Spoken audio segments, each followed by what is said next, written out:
유대인이 누군가라고 하는 문제가 중요한 문제입니다. 왜냐하면 우리는 별거 아니지만 파스포트, 이스라엘 파스포트를 받기 위한 유대인들, 그러니까 19세기 말부터 전 세계, 특히 영국을 중심으로 전 세계에 흩어진 유대인들이 이제 팔레스타인 지역으로 보내주겠다라고 하는 운동이 일어났어요. 이것을 알리아 무브먼트라고 얘기를 합니다. 그래서 러시아부터 에디오피아 흑인들까지 어쨌든 이스라엘로 가는데 심사 과정이 있습니다. 그래서 여러 가지 것들이 있고 뭐 언어 과정, 문화 과정, 심지어는 랍비가 질문을 해서 어떤 신앙을 갖고 있는지 확인하고 이제 파스포트를 주죠. 그래서 유대인이 무엇이 유대인인가 하는 게 굉장히 중요합니다.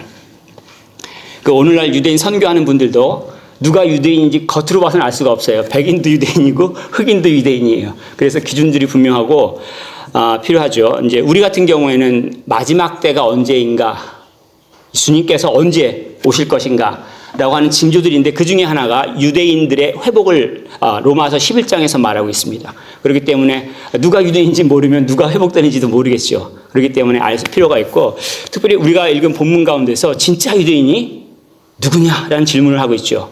그렇기 때문에 이 질문에 대한 답을 하는 가운데서 하나님께서 교회에 주신, 크리스찬에게 주신 그 은혜가 무엇인지 발견하고 또 누릴 수 있기를 기도합니다.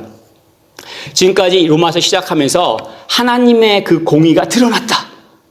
바로 예수 그리스도다라는 것을 가르쳐 주셨죠. 그 공의를 받아들이지 않을 경우에는 하나님께서 마지막 심판 때에 불의한 자라고 심판하실 것이다 라는 논지로 말씀하셨고, 이게 점점 좁아들어서 이제는 그 대상이 유대인에게 향하는 것을 우리가 발견할 수 있습니다. 본문을 시작하면서 유대인이라 불리는 내가라는 말을 하죠.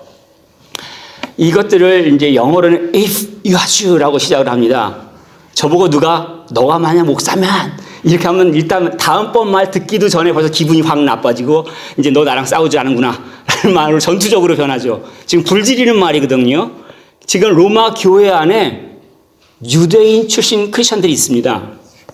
무슨 얘기냐면 초대교회는 다문화 교회예요. 저번 시간에도 말씀드렸지만 일반적으로 교회를 시작한 사람들이 유대인들이에요. 예수님의 제자들 유대인들이잖아요.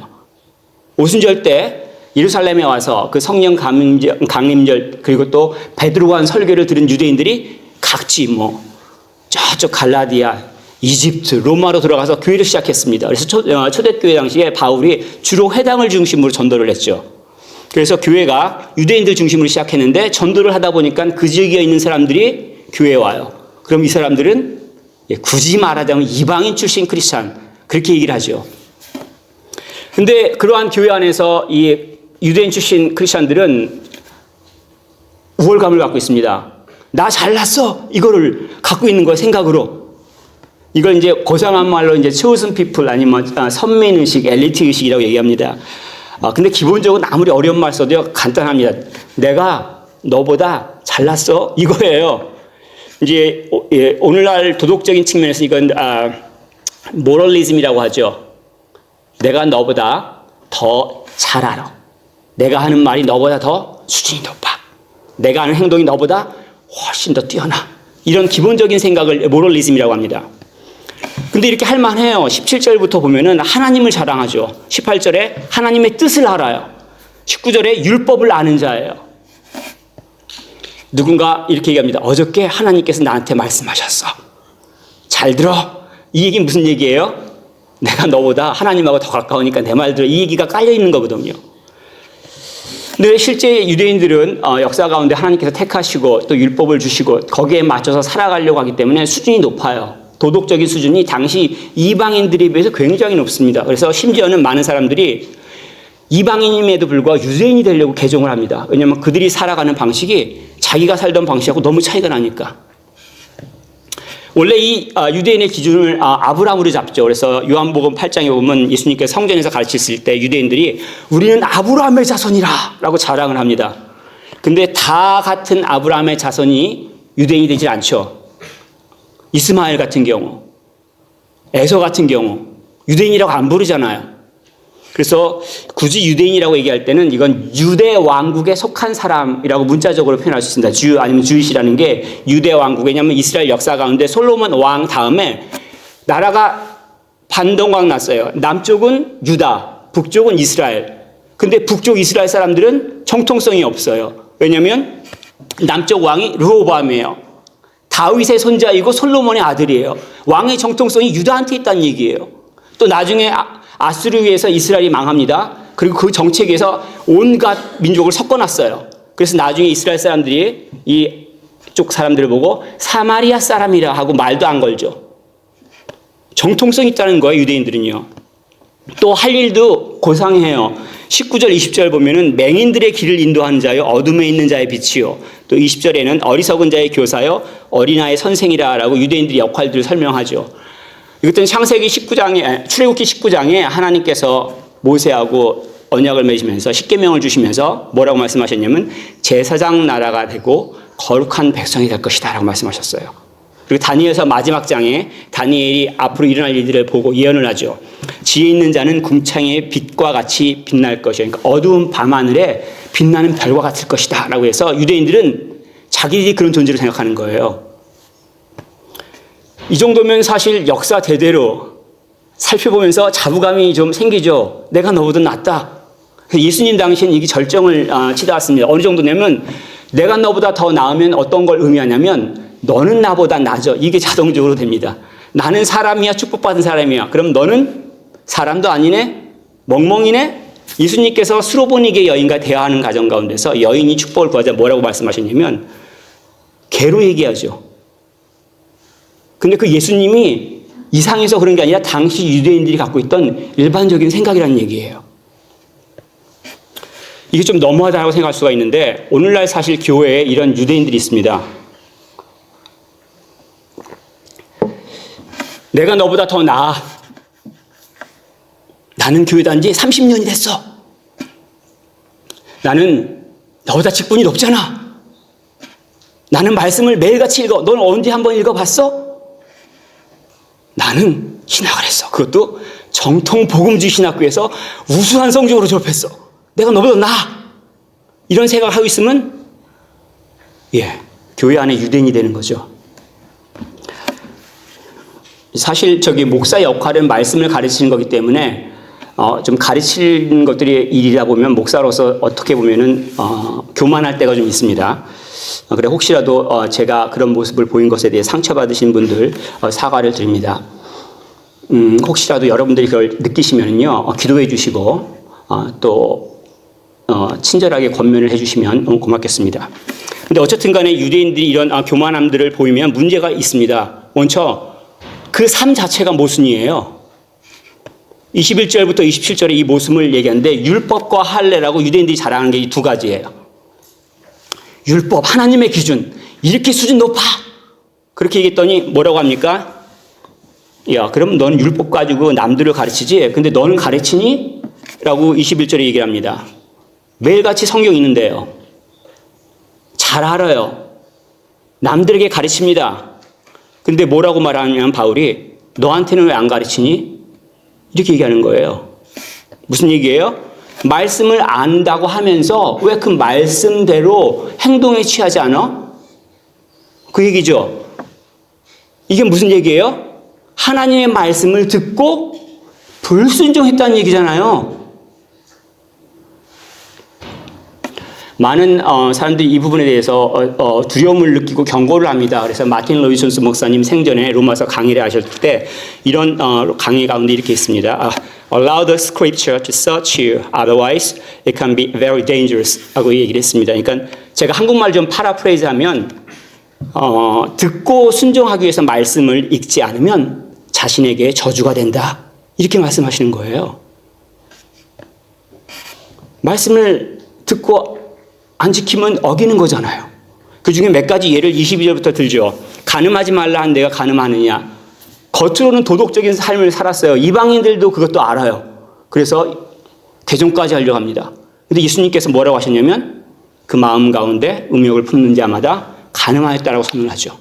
그 말씀이 내 마음 가운데도 적용돼야 된다는 얘기예요. 또한 22절에 우상을 가증히 여기는 내가 신전 물건을 도둑질을 하였다. 도둑질을 하지 말라는 그 명령에 어긋나죠. 근데 여기서 또 우상 숭배 범죄하고 또 같이 걸려져 있습니다. 좀 어려운 문제입니다. 그래서 이거는 좀 어려운 문제이기 때문에 언제든지 저하고 얘기를 하실 수 있으면 좋겠습니다. 첫 번째, 유대인 출신 크리스찬들이 당시 로마에서 이방인 신전에 굳이 가서 물건을 훔쳐왔느냐? 당시는 이제 신전에 워낙 좋은 게 많았기 때문에 도둑질하는 사람들이 좀 있습니다. 오늘날도 교회에 사람들이 없으면 누군가 와서 집어가는 것처럼 당시에도 있었는데 지금 이 문맥을 보면 그 말이 아니죠. 그리고 이 로마서 전체를 보면 그걸 말하고 있는 게 아니에요. 뭘 말하고 있어요? 이 신전, 성전, 예수를 그리스도로 믿는 자들을 말하고 있는 거죠. 말씀을 가르치는 자 입장에서 말씀을 잘 알아. 그래서 하는 사람들 설명을 해. 근데 그 결과가 뭐예요? 그 사람들의 마음을 훔치는 거예요. 목사의 역할이 말씀을 가르치는 건데 그건 뭐냐면 하나님께 향하는 거예요. 말씀을 가르침으로 인해서 그리스도를 바라볼 수 있도록 돕는 자의 역할이란 말이에요. 그런데 내가 그 말씀을 가르쳐서 그 마음을 훔쳐와요. 그럼 나는 나를 우상으로 만든다는 얘기예요. 도둑질하고 우상 숭배 범죄를 같이 짓는 거란 얘기예요. 두 번째 모순을 할례로 잡고 있습니다. 25절부터 27절까지 야 유대인 네가 할례 자랑해? 근데 그게 무슨 소용이 있니? 이렇게 물어보는 거죠. 어려운 말을 하는데 25절 보면 할례자가 무할례자가 됐대요. 무슨 얘기냐면 이 할례는 남자의 생식의 끝을 표피를 자르는 건데 하나님께서 창세기 17장에 보면은 내 자손들은 모두 할례해라 이렇게 말씀합니다. 하나님이 아브라함과 언약을 맺으시고 그 언약 가운데 축복을 하시겠는데 이 축복받는 자들의 자리에 어떻게 들어오냐면 할례를 함으로써 들어오는 거예요. 그렇기 때문에 유대인들은 태어난 지 8일 만에 남자아이들을 할례를 시킵니다. 그래서 유대인들이 할례가 구원받은 증표라고 생각해요. 마지막 때 우리는 다 구원받아 할례를 받았으니까. 자, 그런데 여기서 바울이 뭐라고 얘기하고 있습니까? 할례 받은 자가 무할례자가 됐다고 합니다. 어떻게 그렇게 돼요? 내가 만약에 할례를 받고 하나님 말씀을 들었는데 지키지 않아요. 불순종한 거죠. 불순종은 죄예요. 죄의 싹은 사망이에요. 광야에서 죽은 이스라엘 사람들, 유대인들의 숫자가 몇 명입니까? 헤아릴 수 없죠. 겉으로 나타나는 행위가 멋있게 볼 수 있지만 마음으로 하나님을 사랑하고 순종하지 않는다면 하나님의 축복을 누릴 수 없다는 얘기예요. 예배를 드리는 것, 말씀을 보는 것, 기도를 하는 것, 봉사하는 것들 다 좋은 일들이지만 그 가운데 하나님을 사랑함이 없다면 헛된 것이란 얘기죠. 반대로 무할례자의 할례가 있다라고 26절에 가르쳐줍니다. 이방인인데 할례 받는 자의 축복을 받아요. 어떻게? 언약을 지킴으로 인해서. 무슨 얘기냐면 마찬가지로 본질이 하나님의 말씀을 지키는 거란 얘기죠. 만약에 이렇게 내가 율법을 갖고 있고 내가 할례도 받았어요. 그런데 지키지 않고 어기면은 무슨 소용이 있습니까? 그 결과를 23절, 24절에 이렇게 말하고 있습니다. 하나님의 이름을 더럽히는 거라 라고 얘기를 합니다. 이것도 마찬가지로 십계명에 있어서 여호와 이름을 망령되이 일컫지 말라는 계명을 어기는 거죠. 23절에 율법을 자랑하는 내가 율법을 범함으로 하나님을 욕되게 하느냐? 하나님 믿으소. 그렇게 얘기를 합니다. 살아갈 때. 하나님이 제일이야. 그렇게 얘기를 해요. 자녀들 보고 너네 믿어야 돼. 이렇게 얘기를 합니다. 그런데 본인이 지키지 않아요. 사랑하지 않는 모습들이 행동 가운데 드러납니다. 자기 마음이 제일 중요하다고 생각하면서 살아요. 알죠? 아이들도 나랑 똑같은 지능인데 어쩌면 나보다 더 똑똑한 사람들인데. 그런데 이런 경우에 예수님께서 이렇게 말씀하십니다. 마태복음 15장 8절에 이 백성이 입술로는 나를 공경하되 마음은 내게서 멀도다 라고 얘기하십니다. 또 24절에는 이방인 중에 모독을 받는다라고 얘기를 하시죠. 내가 하나님의 자녀야. 나는 구원받았어. 그런데 나는 하나님 말씀을 안 지켜. 그러면 이 행동이 믿지 않는 사람들 앞에서 하나님의 이름을 먹칠하는 거란 얘기예요. 사실은 이건 이사야 52장 5절에 말씀한 건데 이사야 52장 5절에 이렇게 말합니다. 내 백성이 잡혀갔으니 내 이름을 항상 종일토록 더럽히도다 라고 이사야 선지자의 입을 통해서 하나님께서 말씀하시는 건데 죄송합니다. 유대인들이 바벨론 포로가 되었어요. 근데 그 바벨론 포로가 됐다는 건 무슨 의미예요? 하나님이 졌다는 얘기죠. 바벨론 신들이 힘이 더 세다는 얘기예요. 포로가 돼서 바벨론에 와서 하나님 믿어 그러면 바벨론 사람들이 뭐라고 듣겠어요? 야, 네 사는 꼴을 봐. 니네 노예로 와서 살잖아 지금. 니네 하나님 힘 세다고? 아이고 무슨 소리 하는 거야. 오늘날 우리가 살아가면서 복음을 전한다고 얘기를 하지만 우리의 삶이 하나님 말씀을 지키지 않는 삶을 살아간다면 그것이 다른 사람들한테 하나님을 이름을 먹지 않는 행동이라는 얘기예요. 이 상태에서 누가 누구를 인도하겠습니까? 막 소경을 인도하고 있는 모습 아니에요?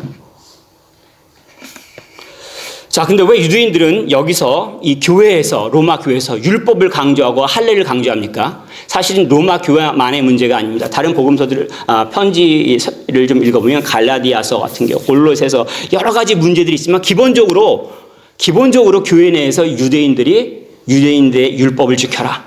유대인들이 할례를 해라. 유대인들이 경험하는 신비로운 종교적 경험을 해라. 이것들을 주장해요. 그래가지고 막 교회가 난리가 난 걸 갖다가 바울이 복음이 무엇인지 설명을 하면서 그 일들을 진정시키고자 하죠. 무슨 얘기냐면 지금 이 유대인들은 이 율법과 할례를 주장하는 이유가 뭐냐면 자기 자랑하려고 해요. 난 태어날 때부터 유대인이야. 난 율법 잘 지켜. 근데 왜 그걸 자랑하려고 합니까? 인정받고 싶어서 그래요. 인정받고 싶으니까 뭐 가지고 인정받고 싶은 거예요? 자기 잘하는 거, 자기 태어난 그거 가지고 인정받으려고 하는 거예요. 왜냐하면 로마 교회의 역사가 저번 시간에도 말씀드렸듯이 교회가 시작되면서 계속 아무런 사건 없이 가는 게 아니라 핍박도 있고 그래서 심지어는 로마에서 유대인 추방령도 내리고 그럼에도 불구하고 이방인 기독교인들 중심으로 계속 교회가 성장하죠. 그랬더니 추방당했던 유대인 크리스천들이 교회에 돌아와 보니까 자기가 소수예요. 그러니까 어떻게 하겠어요? 다른 얘기를 하는 거죠. 사실은 종교 이야기를 하고 있지만 정치적인 권력을 지금 탐내고 있다는 것도 볼 수가 있습니다. 무엇보다도 우리의 삶이 모순이 된다는 얘기예요. 하나님을 사랑한다, 예수님을 사랑한다고 하지만 사실은 사랑하는 게 아니라 사랑 못 받은 걸 증명하는 거예요. 나중에 이것이 만 백성 앞에서 심판받을 때 드러난다면 얼마나 창피하겠어요. 27절에 어려운 말이라고 생각할 수 있지만 무슨 얘기냐면 마지막 심판 때에 이방인이 유대인을 정죄한다는 얘기예요. 너네 율법 안 되며 근데 왜 벌 받아? 너네가 과일나무라며 왜 과일나무 열매가 없어? 이것을 세상에 있는 모든 생명체 앞에서 한다는 얘기예요. 그때 수치감, 그때의 공포감을 누가 견딜 수가 있겠어요? 사실 이러한 도전 가운데서는 정말 진짜 유대인이 누구인가, 어떻게 하면 정말 하나님께서 아브라함을 통해서 축복을 약속하신 그 유대인이 누군가 이렇게 볼 수가 있겠죠. 근데 분명한 것들은 이 20절 시작하면서 바울이 뭐라고 얘기냐면 스스로 믿으니라는 말을 함을 통해서 니네가 생각하는 기준은 아니다 라고 가르쳐주고 있죠. 그 기준이 뭐냐면 28절에 보면 겉으로 하는 할례가 본질이 아니다 라고 말합니다. 겉으로 내가 할례를 했다 할지라도 이것이 본질적으로 내가 축복받는 증거가 될 수 없다는 얘기예요. 흔한 말로 무늬만 유대인이에요. 무늬만 크리스찬이라는 얘기예요. 영어로는 이것을 노미널 크리스찬이라고 표현합니다. 진짜는 이면적인 할례가 중요하다는 얘기예요. 그 이면적인 할례를 29절에 이렇게 말합니다. 오직 이면적 유대인이 유대인이며 할례는 마음에 할지니. 마음에 어떻게 할례를 하나요? 겉으로 나타나는 건 그냥 자꾸 쭉 찢으면 악 하면서 할례 받았다는 걸 나도 알고 너도 알아요. 근데 이면에 내 inwardly는 어떻게 할례를 받죠? 이게 전혀 새로운 생각인가요?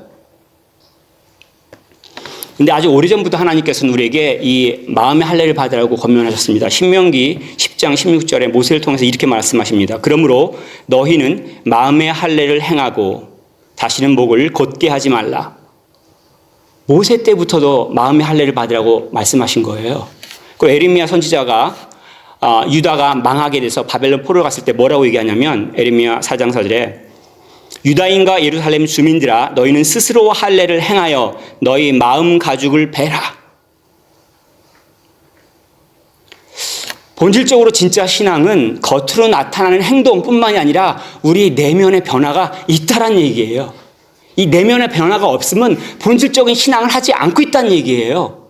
이 안에가 바뀌어지지 않으면요, 복을 못 받았다는 얘기입니다. 이 할례가 뭔지 좀 생각을 더 해보았으면 좋겠는데, 이 할례가 이렇게 남성 표피를 끊는다라고 하는 건데, 이것은 당 시대에 있어서 언약의 마지막 수단이에요. 무슨 얘기냐면 하나님께서 창세기 17장에 아브라함과 언약을 맺으면서 너희 남자들 다 할례를 받아라. 그래야지 너와 내 후손 사이에 언약이 생긴다라고 말씀하신 거예요. 자, 이 얘기는 뭐냐면 우리가 컨트랙트를 할 때, 계약서를 할 때 집을 사요. 집 샀다 이렇게 말하기 전에 뭘 해야 되냐면 마지막 컨트랙트에 사인해야지. 그죠? 사인해야지 그 집이 내 집이 되죠. 사인도 안 했는데 와, 내 집이다 하고 뛰쳐나가는 사람들은 이상한 사람이잖아요. 그죠? 마찬가지로 오늘날은 사인하지만 우리가 좀 더 어렸을 때 한국에서는 인감 도장 찍었어요. 그죠? 빨간 거 인제가지고 불어가지고 이걸 찍어야만 법적인 효력을 발생하죠. 근데 고대 중동에서는 언약의 마지막 의식에 언약을 어겼을 때 받는 페널티를 표현해요. 무슨 얘기냐면 창세기 15장에 아브라함과 하나님께서 언약을 맺을 때 아브라함이 어떻게 언약을 맺어요? 짐승을 가져다 둘로 쪼개고 그 사이로 지나가죠. 무슨 얘기냐면 내가 언약을 파괴하면은 이 쪼개진 짐승과 같이 이런 처참한 결국을 당하겠다. 이게 언약의 마지막이에요. 언약을 어겼을 때 받게 되는 그 페널티를 설명한다는 얘기예요. 다시 할례로 돌아와서 이 할례를 하면서 언약에 들어간다는 얘기는 뭐냐면 언약을 어기면은 컷오프 된다는 얘기예요. 하나님과 언약에서 하나님의 생명의 공동체에서 잘려 나가서 버려진다는 얘기예요.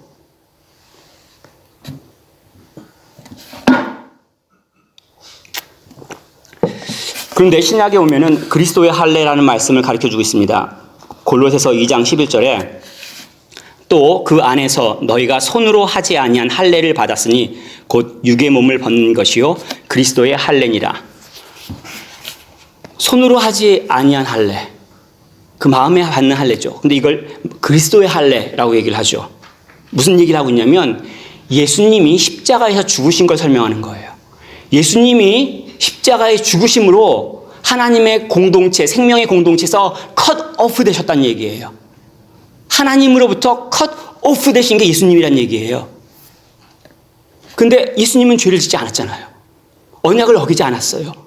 단지 언약을 어긴 우리가 하나님 말씀을 듣고도 순종하지 않는 우리, 교만한 우리, 그 죄값을 예수님이 대신 받으셨다는 얘기예요. 그걸 그리스도의 할례라고 얘기합니다. 이것을 우리의 할례를 어떻게 만듭니까? 바로 바울이 고백을 했죠. 바울이 갈라디아 2장 20절에 내가 그리스도와 함께 십자가에 못 박혔나니, 바울이 실제로 자기를 십자가에 못 박은 건 아니잖아요. 상징적으로 얘기하는 거죠. 그런즉 이제는 내가 사는 것이 아니요 오직 내 안에 그리스도께서 사신 것이라. 마음이 바뀌었다는 얘기예요. 살아가는 방식이 틀리다는 얘기예요. 내 마음을 따라 살아가는 것이 아니라 예수님이 주님인 것을 믿고 예수님을 쫓아서 살아간다는 얘기예요. 내가 출세가 제일 목적이 아니란 얘기예요. 예수님을 전하는 게 제일 큰 목적이란 얘기예요. 그분이 하신 것들을 나누는 게 가장 큰 기쁨이라는 거예요. 이러한 변화가 있다는 얘기예요. 근데 이 일이 내가 하고 싶어도 못해요. 하나님의 은혜라는 거 가르쳐주고 있습니다. 29절에 보면 영에 있고 율법의 조문에 있지 아니한 것이라 라고 좀 어렵게 나왔어요. 무슨 얘기냐면 내가 십계명을 지켜서 이렇게 마음의 할례를 받는 게 아니라 영에 by the spirit 하나님께서 역사하셔가지고 그런 변화를 누리게 된다는 얘기예요. 내가 하고 싶어도 할 수 없어요. 내 능력 밖의 일이에요. 내 마음을 누가 바꿔요? 타락한 나의 마음을 어떻게 바뀌어요?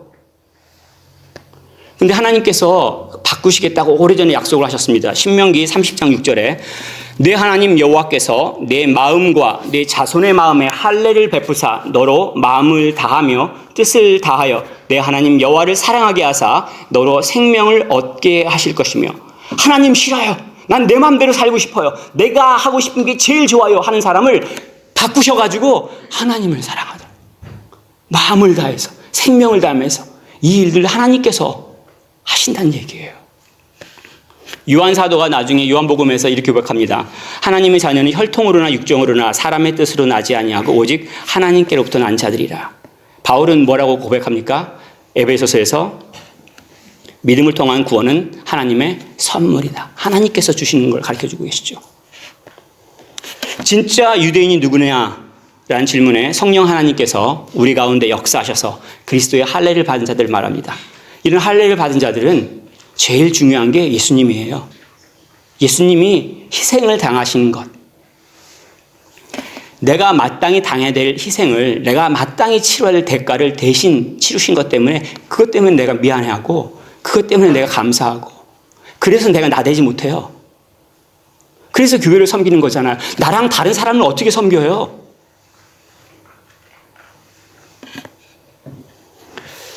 진짜 유대인은 하나님께서 택하셔서 구원의 복을 누리는 자들입니다. 이것은 율법이나 할례로 가능한 것이 아니라 믿음으로 가능합니다. 그리고 그 믿음의 대상이 예수 그리스도죠. 그래서 갈라디아서 보면은 너희가 다 믿음으로 말미암아 그리스도 예수 안에서 하나님의 아들이 되었으니라고 선언을 합니다. 그리고 그 예수님께서 만드시는 세상 가운데 동참하죠. 전혀 다른 세상 가운데 있습니다. 헬라인이나 유대인이나 차별이 없는 세상 가운데 살아갑니다. 사람을 만났는데, 나랑 다른 사람을 만났는데 내가 너보다 더 나아 이런 생각이 들지 않아요. 나의 부족함들, 인정받지 못한 것들 주님께서 채워주시는 걸 누려요. 이것을 이제 에베소서에서는 만물이 예수님 때문에 충만하게 된다라고 표현하고 있습니다. 오늘날 가짜 유대인들이 많이 있죠. 교회에 가짜 교회들이 많이 있습니다. 이것을 이제 팀 켈러 목사님이 그 로마서 주석에서 죽은 정통이다, dead orthodoxy라고 표현합니다. 근데 세 종류의 교회를 얘기를 합니다. 첫 번째, legalistic church가 있다라고 얘기를 합니다. 무슨 얘기냐면 교회 안에서 이게 올바른 신학이야, 이게 올바른 가르침이야 하고 엄청나게 올바른 신학만 강조하죠. 정통 신학이야. 이상하지 않아요? 두 번째 종류로 어떤 이 dead orthodoxy가 있냐면 power churches가 있다고 얘기합니다. 무슨 얘기냐면 교회 안에서 기적을 베푸는 거, 치유하는 거, 이리 와 봐, 내 고쳐줄게, 머리 드밀어, 막 이런 것들을 하는 교회를 얘기를 하죠. 또 세 번째, 사커조톨 처치라고 하는데 뭐냐면 종교의식과 전통을 강조하는 교회를 말합니다. 가만히 있어도 향을 막 피우고, 가만히 있어도 막 소리가 막 울림이 있어서 내가 지금 땅에 있는 건지 모르는, 의식도 그냥 함부로 서서 못하고 굉장히 절제되고 훈련받고 라이센스 있는 사람들만 의식을 치른 그러한 형태의 교회로 나간다고 얘기를 하죠. 근데 이 세 가지 교회를 뭐라고 얘기하면 죽은 교회다라고 얘기를 합니다. 왜 그럴까요? 오히려 은혜 받지 않습니까? 내 앞에서 기적이 펼쳐지거나 내 앞에서 알 수 없는 소리가 들리거나 향기가 피어날 때 우리는 내 마음이 움직였어, 그렇게 얘기하지 않아요? 왜 죽은 처치라고 얘기합니까?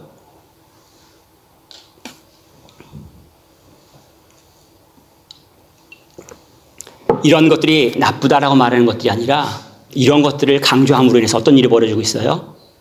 예수 그리스도가 가려지는 거예요. 하나님의 나타나신 공의, 예수께서 그리스도가 된다는 그 사실이 가려지는 거예요. 하나님이 진행하시는 역사를 사람의 행동으로 가리면 그게 뭐예요? 죄가 된다는 얘기예요. 개인적으로 가짜 유대인들이 있습니다. 마찬가지로 팀 켈러 목사님 같은 경우에 이 두 가지로 꼽는데, 하나는 우월감을 갖고 있는 사람. 내가 너보다 나아, 이 생각을 교회 안에 갖고 있으면 이 사람은 가짜 유대인이라는 얘기예요. 두 번째, 말씀은 듣지만 행동이 변하지 않는 사람, 가짜 유대인이라는 증거라는 얘기입니다.